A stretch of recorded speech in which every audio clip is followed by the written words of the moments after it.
Hello नमस्कार दोस्तों, आप सभी को मैं दुर्गानंद फिर से अपना यूट्यूब चैनल माँ आशा ईएस पॉइंट में स्वागत करता हूं। दोस्तों, आज की क्लास में मैं आपको 12th हिस्ट्री के दूसरे चैप्टर मौर्य काल से गुप्त काल तक का राजनीतिक एवं आर्थिक इतिहास चैप्टर में जितने भी ऑब्जेक्टिव शॉर्ट एवं लॉन्ग क्वेश्चंस है सभी का आंसर क्वेश्चन विथ आंसर कराने वाले हैं। देखिए, हमने उसका नोट्स तैयार किए हैं और एक एक क्वेश्चन का हमने नोट्स बनाए हैं।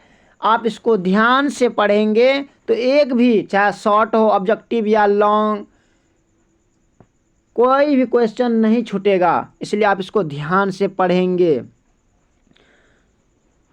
तो प्रथम क्वेश्चन क्या है कि प्राचीन भारतीय इतिहास के अध्ययन के स्रोत का वर्णन करें। प्राचीन भारतीय इतिहास के अध्ययन के स्रोतों का वर्णन करें तो क्या लिखेंगे? प्राचीन भारतीय इतिहास के अध्ययन के स्रोत मुख्यतः 3 प्रकार से है। कौन कौन? एक साहित्य स्रोत है, दूसरा है पुरातात्विक स्रोत, तीसरा है विदेशी यात्रियों का स्रोत। अब आगे है कि ये साहित्यिक स्रोत, इन्हें 2 भागों में बांटा गया है, उसका फिर वर्णन करना है। इसे 2 भागों में बांटा गया है साहित्यिक स्रोत को। एक क्या है? धार्मिक साहित्य, दूसरा है लौकिक साहित्य तथा धर्मेतर साहित्य। अब आगे है कि धार्मिक साहित्य आखिर क्या है? तो धार्मिक साहित्य इसे 4 वर्गों में बांटा गया है। और क्या है? ब्राह्मण साहित्य, और बौद्ध साहित्य, क्या है? जैन साहित्य, और क्या है? महाकाव्य। मतलब ये देखिए, धार्मिक साहित्य को कितने भागों में? 4 भागों में बांटा गया है। प्रथम क्या है? ब्राह्मण साहित्य, दूसरा है बौद्ध साहित्य, तीसरा है जैन साहित्य, और चौथा है क्या? महाकाव्य। क्या है? धार्मिक साहित्य। आपको ऐसे क्वेश्चन करेगा, धार्मिक साहित्य के नाम लिखे, तो ये चारों का नाम आपको नोट करना है। अब आगे है कि ब्राह्मण, और में क्या था? ब्राह्मण साहित्य, इनके अंतर्गत 4 वेद, ऋग्वेद, सामवेद, यजुर्वेद तथा अथर्ववेद ब्राह्मण ग्रंथ, ऐत्रेय, कौशितकी, शतपथ, वाजसनेय, तेगीय, पंचवींश, तांडव एवं गौपथ ब्राह्मण इत्यादि। अरण्यक उपनिषद, इनकी संख्या, अरण्यक उपनिषद की संख्या कितनी है? 108 है, जिनमें ईश, कौन, प्रस, मुंडक, छांदोग्य, वेदारण्यक उपनिषद आदि प्रमुख है। वेदांग, शिक्षा, कल्प, व्याकरण, निरुक्त, छंद एवं ज्योतिष, स्मृति, साहित्य एवं पुराण, इनकी संख्या, पुराणों की संख्या कितनी है? तो पुराणों की संख्या क्या है? 18 है। पुराणों की संख्या क्या है? 18 इत्यादि आते हैं। किसमें आते हैं ये सभी? ब्राह्मण साहित्य के अंतर्गत ये सभी आते हैं। तो क्या हुआ यहाँ देखिए, उपनिषदों की संख्या कितनी है?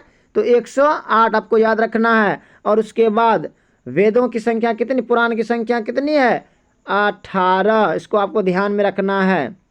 अब आगे है प्रथम ऐतिहासिक ग्रंथ। आखिर ये ऐतिहासिक ग्रंथ क्या क्या है? तो आपको क्वेश्चन करेगा ऐतिहासिक ग्रंथों, कुछ ऐतिहासिक ग्रंथों को लिखे एवं वर्णन करें। तो प्रथम क्या है? अर्थशास्त्र।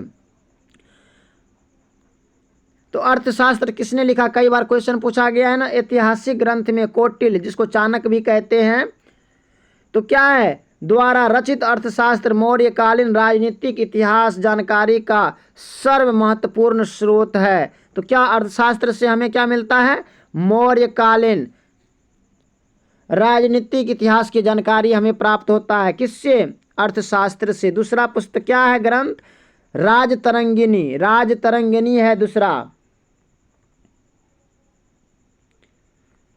तो आपका क्वेश्चन आएगा राजतरंगिणी किसने लिखा, और इस ग्रंथ से हमें किस धर्म के या किस राजाओं के विषय में जानकारी प्राप्त होता है? तो क्या होगा? राजतरंगिणी कल्हण द्वारा रचित राजतरंगिणी कश्मीर के इतिहास के जानकारी का एक महत्वपूर्ण ग्रंथ है। देखिए, आप इसको कैसे याद करेंगे कि ये राजतरंगिणी कल्हण ने लिखा है? तो आप इसको ऐसे याद कर सकते हैं कि कलह से क्या होता है? राज में तरंग उत्पन्न हो जाता है, कंपन होने लगता है। कलह, क्लेश, द्वेष जहाँ रहेगा वहाँ कुछ ना कुछ उथल पुथल होगा ना, इसका मतलब तरंग आ जाएगा। ऐसे आपको याद रखना है। इसके अलावा क्या? इसके अलावा सोमेश्वर कृत रसमाला, मेरु तुंग कृत प्रबंध, चिंतामणि, राजशेखर कृत प्रबंध कोश इत्यादि भी प्राचीन इतिहास के अध्ययन के महत्वपूर्ण स्रोत है। ये सब क्या है? प्राचीन इतिहास के महत्वपूर्ण स्रोत है। अब आगे है अर्ध ऐतिहासिक ग्रंथ। क्या है? अर्ध ऐतिहासिक ग्रंथ है मुद्रा राक्षस, विशाखा दत्त द्वारा रचित। मतलब मुद्रा राक्षस किसने लिखा? तो विशाखा दत्त। इसको आप ये कैसे याद रखेंगे? जो राक्षस लोग होता है ना, वो क्या होता है? विशाल होता है, विशाल भुजाओं वाला होता है, उसका मुंह हाथ सब बड़े बड़े होते हैं। इसका मतलब विशाल भुजा किसका होगा? मुद्रा राक्षस का। तो विशाखा दत्त कृत मुद्रा राक्षस चाणक्य की कूटनीति द्वारा नंद वंश की समाप्ति एवं चंद्रगुप्त मौर्य के राज्यारोहण पर प्रकाश डालती है। अब आगे है अष्टाध्यायी। आखिर ये क्या है? अष्टाध्यायी को पाणिनिकृत है। पाणिनिकृत मतलब अष्टाध्यायी किसने लिखा? पाणिनि जी ने लिखे हैं। और इससे हमको मौर्य पूर्व एवं मौर्य युगीन राजनीतिक पर प्रकाश डालता है ये अष्टाध्यायी। अब आगे है महाभाष्य। पतंजलि शिशु सम्राट पुष्यमित्र शुंग के पुरोहित थे। कहते हैं कि पतंजलि महाभाष्य किसने लिखा? तो महाभाष्य पतंजलि जी ने लिखे हैं। और ये पतंजलि कौन थे? तो क्या है? शुंग सम्राट पुष्यमित्र शुंग के पुरोहित थे। कौन? ये पतंजलि। और इनके ग्रंथ महाभाष्य से हमें शुंग कालीन इतिहास की जानकारी मिलती है। आपसे क्वेश्चन करेगा कि शुंग कालीन इतिहास की जानकारी हमको किस काव्य से मिलती है? तो क्या होगा? महाभाष्य से हमको मिलती है। अब आगे है मालविकाग्नि मित्र। किसने लिखा? ऐसे क्वेश्चन पूछा जाता है। तो मालविकाग्नि मित्र क्या है? कालिदास जी ने लिखे हैं। मतलब कालिदास कृत मालविकाग्नि मित्र भी शुंग कालीन इतिहास की जानकारी देता है। अब आगे है जीवनी ग्रंथ। क्या है? तो अश्वघोष कृत। ये जीवनी ग्रंथ किसने लिखा? तो अश्वघोष जी ने लिखे हैं। और कृत बुद्ध चरित्र गौतम बुद्ध के चरित्र पर प्रकाश डालती है। यह किस पर प्रकाश डालती हैं? तो गौतम बुद्ध के चरित्र पर प्रकाश डालती है। अब आगे है राजदूत, जिसको मेगास्थनीज जी ने लिखा है के द्वारा लिखित यात्रा वृत्तांत इंडिका। तो आपको क्वेश्चन करेगा ये इंडिका किसने लिखा? तो क्या होगा? मेगास्थनीज ने लिखा। किसने लिखा? मेगास्थनीज ने इंडिका लिखा है। का महत्वपूर्ण स्थान है। यह क्या है? चंद्रगुप्त के दरबार में आया था। कौन आया था? कई बार क्वेश्चन पूछा गया है। तो चंद्रगुप्त के दरबार में कौन आया था? कौन सा राजदूत आया था? मेगास्थनीज आया था। और यह कौन था मेगास्थनीज? सेल्यूकस निकेटस के क्या थे? ये संदेशवाहक, जिसको आप कहते हैं राजदूत थे। और ये इससे क्या होता है? इनसे हमें मौर्यकालीन इतिहास की जानकारी मिलती है। तो किससे मिलती है? तो इंडिका से हमें मौर्यकालीन इतिहास की जानकारी मिलती है। अब आगे क्वेश्चन है कि अभिलेख इतिहास के द्वारा खोलते हैं कैसे? VVI। अब VVI क्वेश्चन है, इसको आप ध्यान में रखेंगे। कहते हैं तो क्वेश्चन है कि अभिलेख इतिहास के द्वारा खोलते हैं कैसे? मतलब द्वार खोलते हैं कैसे? तो क्या होगा?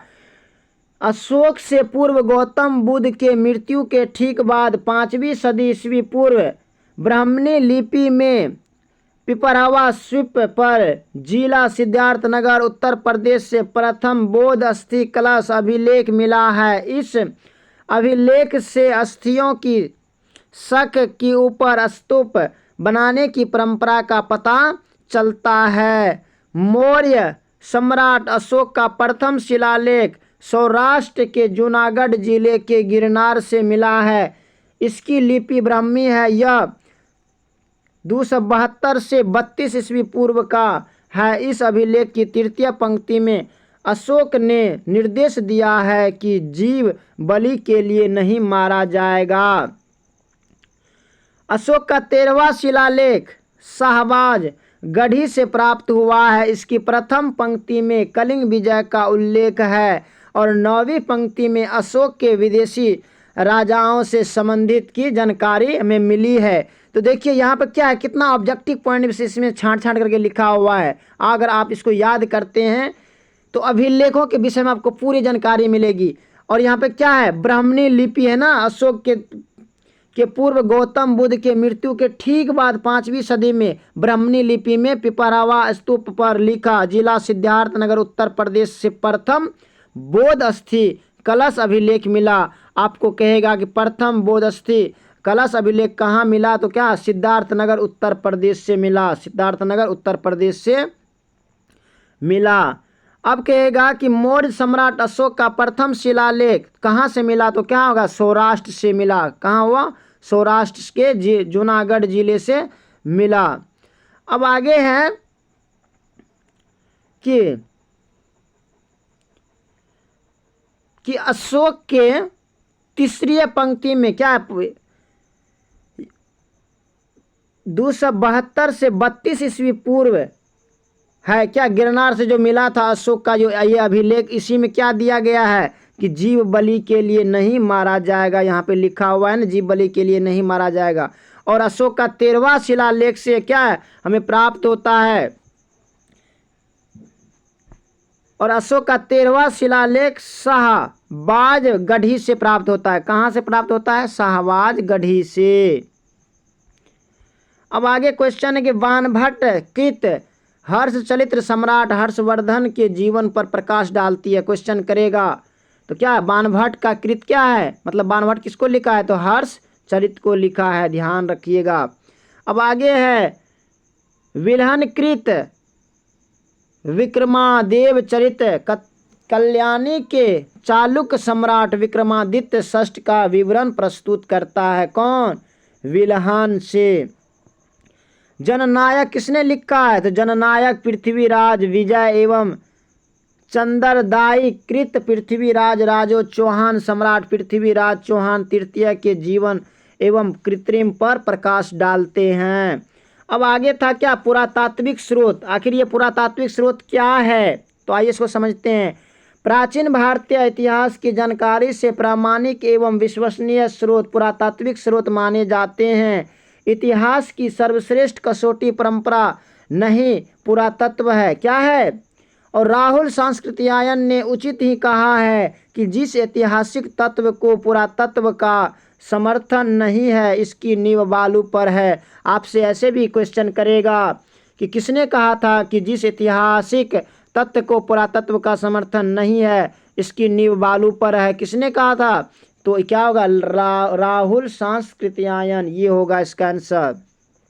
और उसके बाद क्या है पुरातात्विक स्रोतों के तहत क्या होता है, तो क्या होता है शिलालेख, अभिलेख, गुहालेख, मुद्राएं, स्मारक, मूर्तियां एवं चित्रकला आदि आते हैं। किसमें, पुरातात्विक स्रोत के अंतर्गत क्या क्या आते हैं, आपसे क्वेश्चन पूछ लेंगे। अब आगे है कि विदेशी यात्रियों के स्रोत, और तीसरा क्या था, विदेशी यात्रियों का स्रोत था ना, तो भारत की यात्रा पर आने वाला विदेशी यात्रियों के यात्रा वृत्तांत से हमें तत्वयुगीन भारत की कला संस्कृति, धार्मिक परंपराओं, सामाजिक आचार विचारों, भौगोलिक, राजनीतिक एवं आर्थिक स्थिति की महत्वपूर्ण जानकारी मिलती है। तो क्या होता है विदेशी यात्रियों के स्रोत से हमें जब वो आए थे तो उन्होंने जो अपना यात्रा वृत्तांत लिखा उससे भी हमको प्राचीन इतिहास की जानकारी हमें मिलता है। और आगे है कहते हैं कि यूं तो प्राचीन काल में कई विदेशी यात्री भारत आए, बहुत सारा आए कि नहीं आए। अब आगे है बौद्ध साहित्य क्या है, बौद्ध साहित्य क्या है, तो बौद्ध साहित्य के अंतर्गत त्रिपिटक, विनय पिटक, सुप्त पिटक एवं अभिधाम पिटक ये सभी आते हैं। किसमें, बौद्ध साहित्य के अंतर्गत आते हैं। जातक कथाएं, दीपवंश एवं महावंश, नलिंद पन्नो एवं अंगुप्तर निकाय आदि आते हैं। किसमें आते हैं, बौद्ध साहित्य में ये सभी आते हैं। और इससे हमको क्या होता है, इनसे हमें प्राचीन भारतीय इतिहास विशेषकर बुद्धकालीन समाज, राजनीतिक एवं धार्मिक स्थिति के बारे में महत्वपूर्ण जानकारी मिलती है। किससे, बौद्ध साहित्य से। अब आगे है जैन साहित्य था ना उसमें, तो जैन साहित्य से क्या होता है, जैन साहित्य को आगम कहा जाता है। क्या कहा जाता है, आगम कहा जाता है, जिसमें 12 अंग, 12 उपांग, 10 प्रकीर्ण एवं 14 पर्व आते हैं। अन्य प्रमुख जैन साहित्य में परिशिष्ट, पूर्व भद्रबाहु चरित्र, आवश्यक सूत्र, आचरांग सूत्र, भगवती सूत्र, हरिवंश पुराण, कल्प सूत्र आदि आते हैं। इनमें हमें प्राचीन भारतीय इतिहास विशेषकर महावीर स्वामी कालीन समाज एवं संस्कृति की जानकारी मिलती है। किससे मिलती है? तो जैन साहित्य से हमें विशेषकर महावीर स्वामी, क्या होगा, विशेषकर किसका जानकारी मिलता है? तो महावीर स्वामी कालीन समाज एवं संस्कृति की जानकारी मिलती है। तो किससे मिलती है? ये जैन साहित्य से हमें मिलती है। किससे मिलती है? जैन साहित्य से हमें जानकारी मिलती है। अब है महाकाव्य आखिर क्या है? ऐसे भी क्वेश्चन करेगा महाकाव्य क्या है। तो प्राचीन भारतीय इतिहास की जानकारी के दो अन्य प्रमुख ग्रंथ महाकाव्य रामायण एवं महाभारत है। क्या है? महाकाव्य है ना, रामायण एवं महाभारत है। इनसे भी हमें तत्वयुगीन राजनीतिक, समाज, संस्कृति एवं अर्थव्यवस्था की महत्वपूर्ण जानकारी मिलती है। तो इसका क्या था? फर्स्ट क्वेश्चन क्या था इसका? देखिए, इसमें आपको कुछ कुछ मुख्य पॉइंट अपने से याद करना पड़ेगा और उसके बाद आप इसको बना करके देंगे। क्या था? अभिलेख इतिहास के द्वारा खोलते हैं कैसे? तो आप ये सब पॉइंट धीरे धीरे जितना मतलब हो सके उस टाइप से अगर आप नोट करते हैं तो फिर सही होता है। इसमें आपको समझना है और अपने मन से कुछ कुछ पॉइंट उसमें डाल देना है। चलिए अब आगे क्वेश्चन कर देखते हैं क्या है।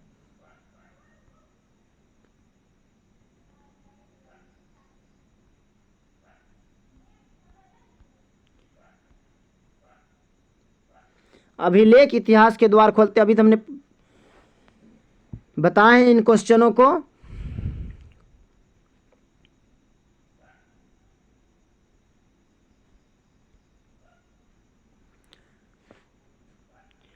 चलिए थोड़ा सा जानते हैं कि समुद्रगुप्त का प्रयाग प्रशस्ति स्तंभ अभिलेख से हमें क्या जानकारी मिलता है। तो समुद्रगुप्त का प्रयाग प्रशस्ति अभिलेख ब्राह्मणी लिपि का यह अभिलेख मूलतः कौशाम्बी में था, जहां से इलाहाबाद किले में लाया गया। इसकी लिपि ब्राह्मी एवं भाषा संस्कृत है। इसमें कुल 33 पंक्तियां हैं। समुद्रगुप्त की प्रयाग प्रशस्ति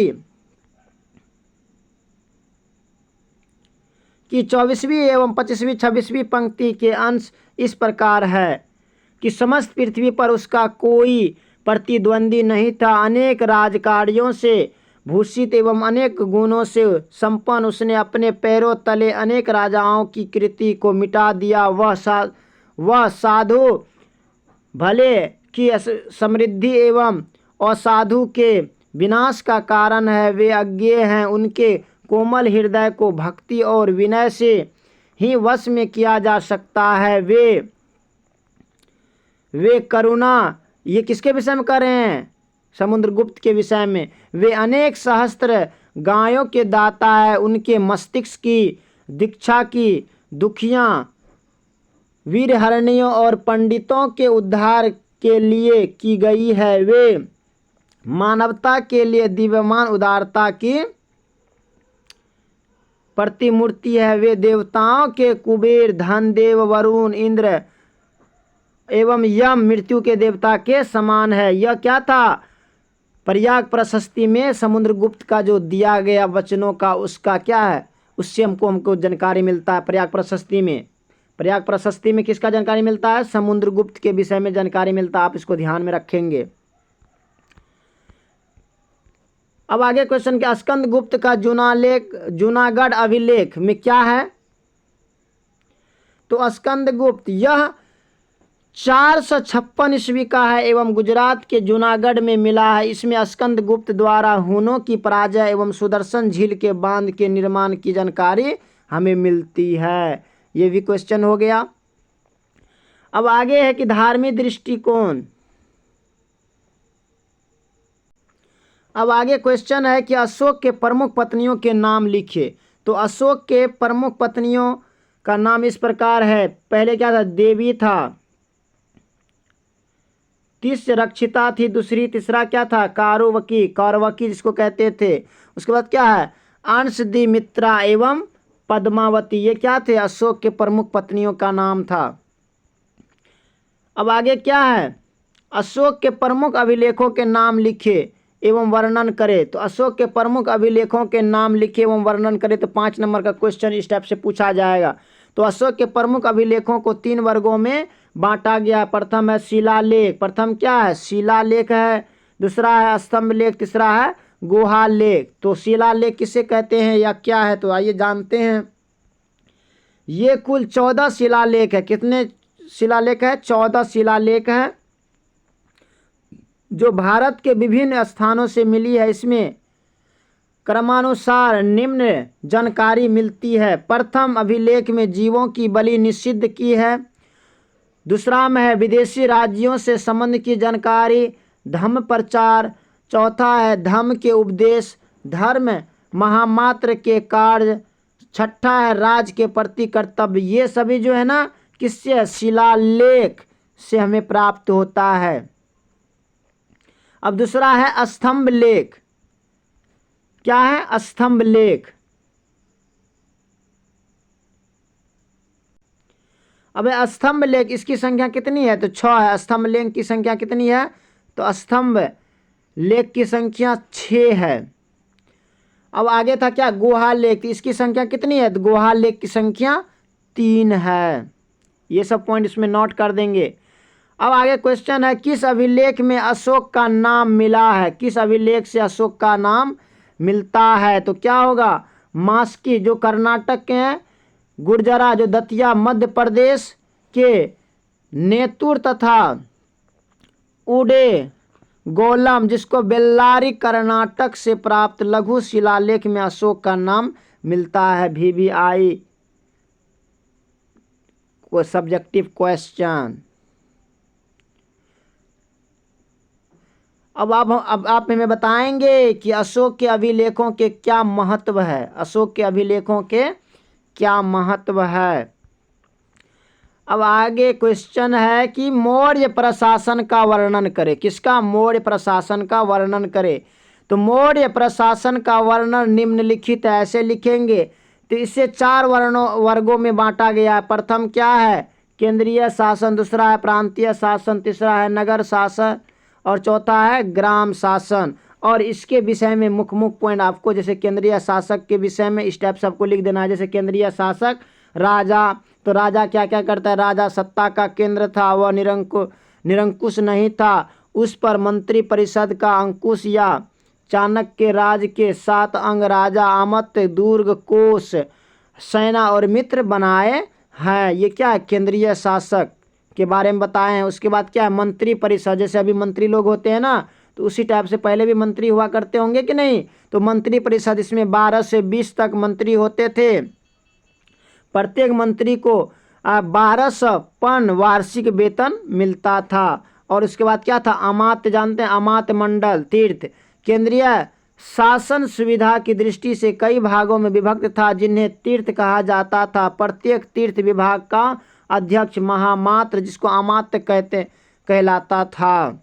अर्थशास्त्र में कुल 18 तथ्यों का उल्लेख है। कितने तथ्यों का उल्लेख है, 18 तथ्यों का उल्लेख है। अब आगे दूसरा पॉइंट क्या था, प्रांतीय शासन था ना। तो अशोक के अभिलेखों में निम्न 5 प्रांतों का उल्लेख मिलता है। प्रथम है उदीच्य उत्तरापथ जिसका राजधानी तक्षशिला थी। दूसरा है अवंती जिसका राजधानी उज्जैनी थी। कलिंग जिसकी राजधानी क्या थी, तोसाली थी। चौथा है दक्षिणापथ जिसकी राजधानी सुवर्णगिरी थी। और 5वां है प्राग जिसकी राजधानी पाटलिपुत्र थी। यह क्या है, प्रांतीय शासन किसका, अशोक का। VVI ऑब्जेक्टिव क्वेश्चन है कि प्रांतों के राज्यपाल प्रायः क्या कहलाते थे, तो कुमार कहलाते थे। क्या कहलाते थे, कुमार कहलाते थे। तो ये सारी पॉइंट आपको इसमें नोट करना है। किसमें, मौर्य प्रशासन का वर्णन अगर कहे तो आपको सबसे पहले ये 4 पॉइंट आपको याद करना पड़ेगा, केंद्रीय शासन, प्रांतीय शासन, नगर शासन और ग्राम शासन। अगर ये 4 पॉइंट याद हो गया तो इसके विषय में कुछ ना कुछ जानते हैं ना, वो आपको लिख देना है। अब आगे क्वेश्चन है कि मौर्यकालीन इतिहास के प्रमुख स्रोतों के नाम लिखिए। मौर्यकालीन इतिहास के प्रमुख स्रोतों के नाम लिखिए। मौर्यकालीन का है ना, देखिए वीडियो काफ़ी लंबी हो जाएंगे, इसी वजह से अब हम पार्ट 2 में इस चैप्टर का और सब्जेक्टिव क्वेश्चन आंसर करा देंगे। बाकी अगर आपको ये वीडियो पसंद आया होगा तो अपने दोस्तों को भी शेयर करेंगे। और जिस चैप्टर का आपको क्वेश्चन आंसर चाहिए आप हमें कमेंट में बताएंगे। बाकी so thanks very much, all the best, जय हिंद।